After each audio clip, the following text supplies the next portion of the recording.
Welcome to Fierce Encouragement. This is Mark Walker. There's no intro music today or lead-in, just breath in my chest and this truth in your ears. Just a quick confession here. As you probably know, I'm not immune to avoidance and hesitation. My sobriety work has taught me that the pain I don't face becomes that pain that runs my life on autopilot in the background. My anger, my depression and sadness, my addictive urges, the shame of those mistakes I wish I could erase. And those moments, really, though, they don't define me. They're kind of like the clouds or the weather in the sky. They're not my identity. But if I refuse to turn and face them and watch them, well, that weather can turn into climate change, if you will.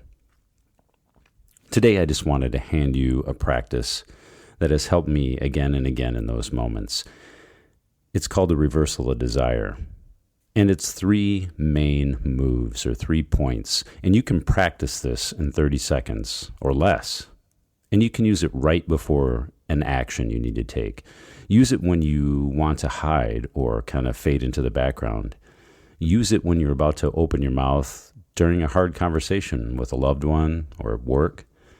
Use it when that urge hits you and your old patterns start whispering to you in your mind. And this is the tool, and it comes from Phil Stutz. Step 1, turn and face the pain. Name it. Feel that pain in your body. Notice where it's coming up as you take a couple breaths. Picture it as a black cloud in front of you. Heavy, close, the thing you don't want to feel. The second step, step 2, move towards it. Don't back up. Step in, step towards it, and say inwardly with intensity to yourself, bring it on. I love pain. Pain sets me free. Let those words be the fuel as you keep moving towards that and through that cloud, that dark cloud. The third step is freedom. See the cloud spit you out on the other side after you say those statements. Imagine that fear and that light opening up. Say to yourself, this sets me free. And then take that action you were avoiding. Do the work, have the conversation, hit that workout.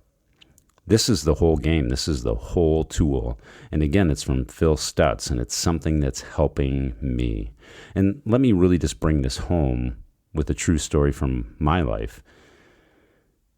Well, there was a night when that old addiction, that old pull was really loud. I could feel that mix of restlessness and sadness in my head. And I used to turn that into numbing out, kind of avoiding. And of course, my mind comes up with 100 clever justifications for my addictions. Honestly, I remember walking to the kitchen and just stopping, putting my hands on the counter and breathing slow. And I closed my eyes and I practiced that tool. I faced the pain, I moved towards it, and then I spit out from the dark cloud and felt that freedom. There's that black cloud, there's that ache in my chest, that knot in my throat. Again, I just step towards it. I say that saying to myself, bring it on. I love this pain. It sets me free. And I literally walked straight through it.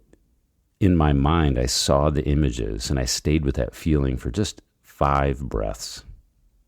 And that cloud did let me go. It let me out. And I did feel a lightness return to my physical body. And instead of a beer, I filled a glass with water and a little lemon juice. I texted a friend the truth about what was going on. And then I did the right thing, the next thing that was on my list. And simply that night, I did not become a relapse. I didn't start a bad habit again. And it became a rep for me, like a rep for freedom and a rep towards my sobriety, and most importantly, just remembering that a clear mind and a good night of sleep and positive energy was the thing I was going towards. And you can do that. You can do it in the hallway right before a tough meeting. You could do it in your car before you walk into a tense room. Maybe, again, it's with a conversation with a loved one or a difficult conversation at work. You could do it at your desk when your projects look like a mountain and your brain just wants to doom scroll or shop on Amazon or whatever it is that you do that's addictive and pulls you away. You could do it in the moment that the urge to quit shows up. Now, this tool is not magic. It's more like a muscle, and we build it up by using it. And really, this is why it matters. We think avoiding pain protects us. That's what our brain tells us. But really, it does not. Avoidance feeds the thing we fear. Think about that. Avoidance feeds that thing we want to move away from. And again, Phil Stutz and his co-author Barry Michaels call this out directly in their book, The Tools. This tool is a deliberate reversal of pain. We face that pain. You step into it. You move into it. And then that dark cloud, that difficulty almost spits you out. On the other side of it is this forward motion. And now those are their words. Those are their steps. And I just really encourage you to use them exactly as they spell them out. And our imagination isn't just cute or, we can make up playthings in our mind. It's really powerful. And it's something that we forget about, the power of our imagination. Lanny Basham, he's an Olympic sharpshooter champion, and he built up mental management, he calls it. And he teaches us that our self-image cannot tell the difference between something happening in our life for real and something that we vividly imagine. Which means that if we mentally rehearse changes and things we want to do, it helps us show it up in real time with them. So you can practice this tool with your eyes closed, like I said, in the car, in the hallway, right before you go into the room. And it leaves grooves in you, in your brain. The next time that pain shows up, your body will have a little bit of momentum, already knowing what it needs to do to kind of get through.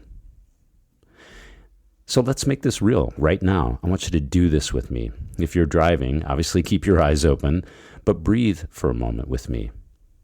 And think of one thing that you might be avoiding today or this week. Maybe it's the call you need to make. Maybe it's your workout. Maybe it's that money decision. Or it's a conversation where your ego and pride might take that hit. I want you to see that black cloud in front of you. I want you to feel that weight in your chest, that heaviness. Now step in and say it silently to yourself like you mean it. Bring it on. I love pain. Pain sets me free. Say it again. Bring it on. I love pain.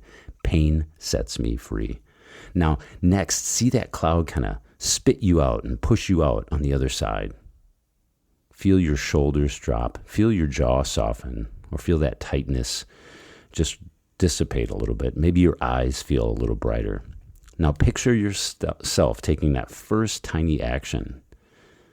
Maybe it's just sending that email. Maybe it's that one rep, or maybe it's just one sentence. See that one tiny step. This isn't just self-help fluff.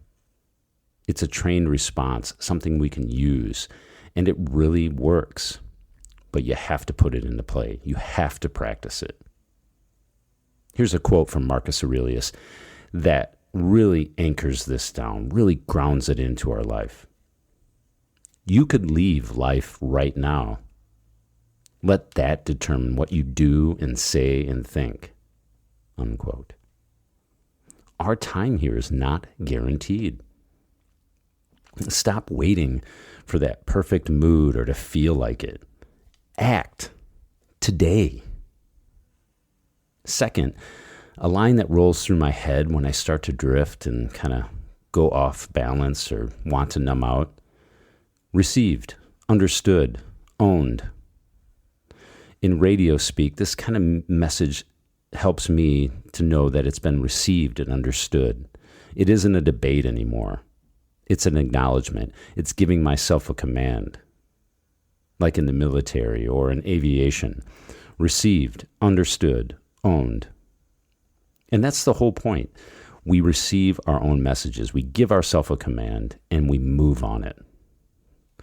I'm not sure if you've heard of David Goggins, but sometimes he'll use that word Roger framed up as a mindset acronym.